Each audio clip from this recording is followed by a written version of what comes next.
How many characters can you call both a great villain and a great hero? If we're going by the American Film Institute's top heroes and villains list, the answer is 1.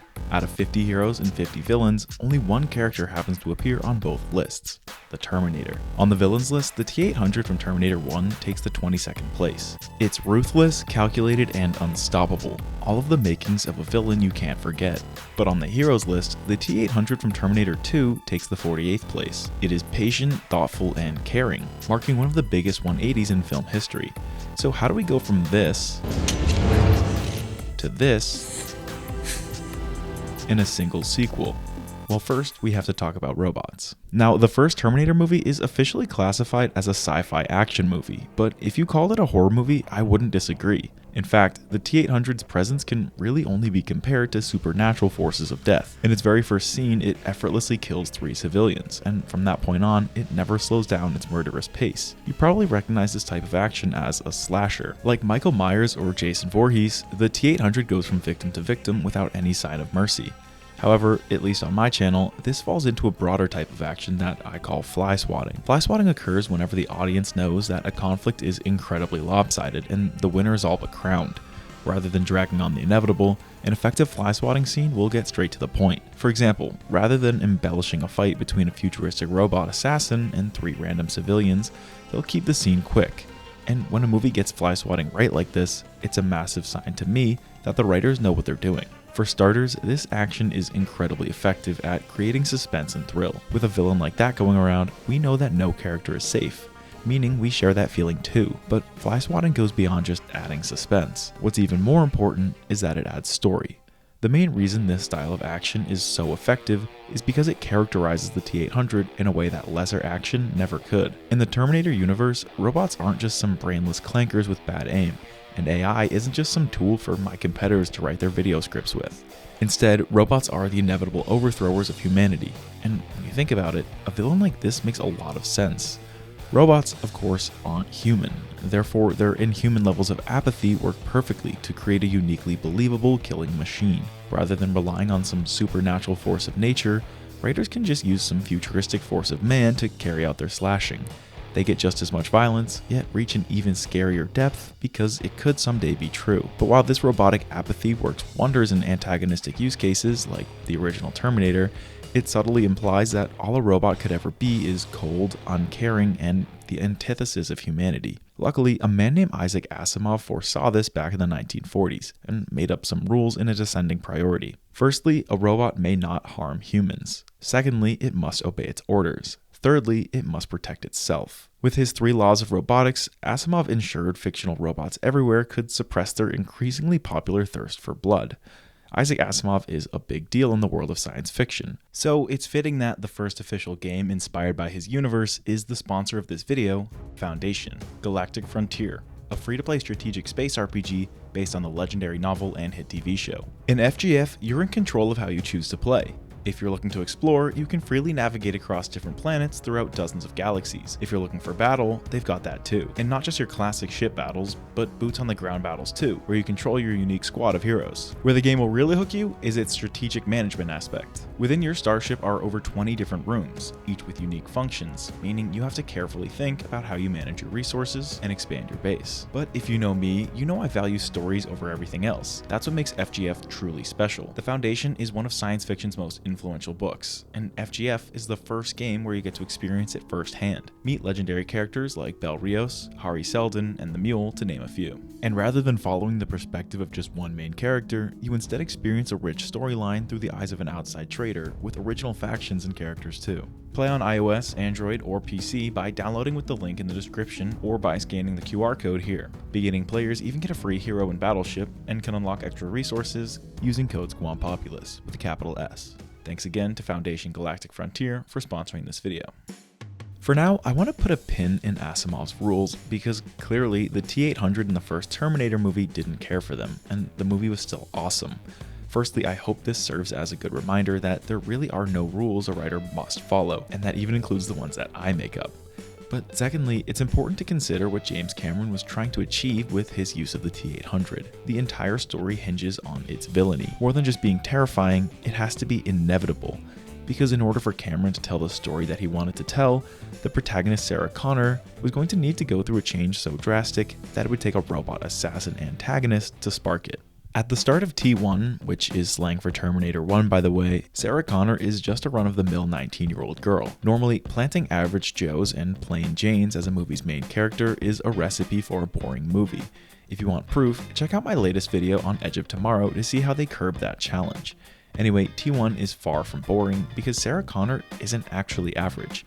This is thanks to one trait that makes her exceptional: her influence. Many times on this channel, I've reiterated that resolve, competence, and influence are the 3 mandatory traits that a lead character must have in order for the story to work. In fact, I like to track these traits within a character using this protagonist chart. It's a tool I use to help visualize what direction the story might go. So, as a typical college student and waitress, nothing about Sarah screamed competence or resolve, at least in the context of a sci-fi action movie. Like most 19-year-olds, she doesn't really know what she wants, and she doesn't have any particular skills to help either. But as she quickly comes to learn, she is the single most influential character in her entire universe, because she is the future mother of rebel leader John Connor. When we visualize this on the chart, we can see that all she's got is influence, so we can reasonably expect that the story will be about her growing in both competence and resolve. But becoming the face of the future is a tall task, so it's up to her influence to spark that change. Unfortunately for Sarah, that spark comes in the form of the T-800 trying to kill her. My philosophy on antagonists is one that revolves around protagonists. In other words, a story's villain exists to serve its hero. Like I said earlier, rules of course can be broken, but I like to break villains down this way because it focuses on the why rather than the what. The way I see it, an antagonist can challenge 3 different aspects of a hero, resulting in 3 different types of villains. Obstacles challenge the hero's abilities, dilemmas go deeper and challenge their values. Finally, the deepest layer, mirrors, challenge a hero's unchanging flaws. I think one of the reasons T1's Terminator is so memorable after all of these years is because it is a mirror antagonist. In order to eventually defeat it, Sarah Connor must accept her unchanging fate and embrace her role as the mother of the future. And so she does. She gradually grows resolve by fighting for her life, which ultimately means fighting for humanity too. She gradually grows competence in combat as she's dragged from action sequence to action sequence. And finally, by the end of the movie, she balances the 3 traits and defeats the T-800. However, beating mirror antagonists rarely feels like a victory because of the way it changes the hero. Like we mentioned at the start, the Terminator can be called a lot of things, from sci-fi to slasher, but I think above all else, it's a tragedy. The reason I broke down the action, the hero, and the villain in the way I did is to emphasize how they all work together to create a cohesive, tragic story about an innocent girl accepting her and humanity's fate in a much bigger, darker picture. As a result, T1 is fantastic, but it's dark too. And one day, while high on drugs, James Cameron realized he had a brighter story to tell. But if he was going to achieve this in the same Terminator universe where civilians get killed for having the wrong name, he was going to need to make some serious changes. Or maybe just one. The conception of Terminator 2 started with John Connor. Kid John Connor to be exact, because unlike the first movie, T2 was going to be about hope. Much like his mother Sarah, John Connor isn't the most traditional action protagonist. He's definitely got some competence in the form of tricks he learned from his mom, but in the context of futuristic robot assassins, he really only has influence to thank for his being at the center of this story. Also like his mom, this influence brought him both an ally and an antagonist from the future. But where Sarah's influence dragged her through a predestined tragedy, one key difference distinguished John's story from the same fate. That difference was choice. In relation to Asimov's laws of robotics, the T-800 from both movies seem to have the same order of priorities. First comes the mission, second comes itself, and third comes human safety. The only difference is that its mission had changed from kill Sarah Connor to protect John Connor.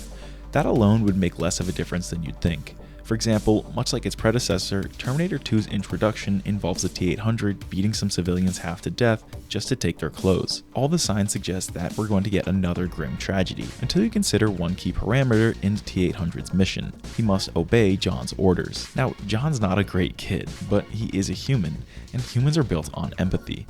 So when he orders the T-800 to abstain from killing people, its priorities start to align with how Asimov intended. Suddenly, rather than an inevitable apocalypse, the fate of the story seems to be flexible. Unlike the first movie, there's a chance for change. This is how Cameron turned a tragic story into one of hope.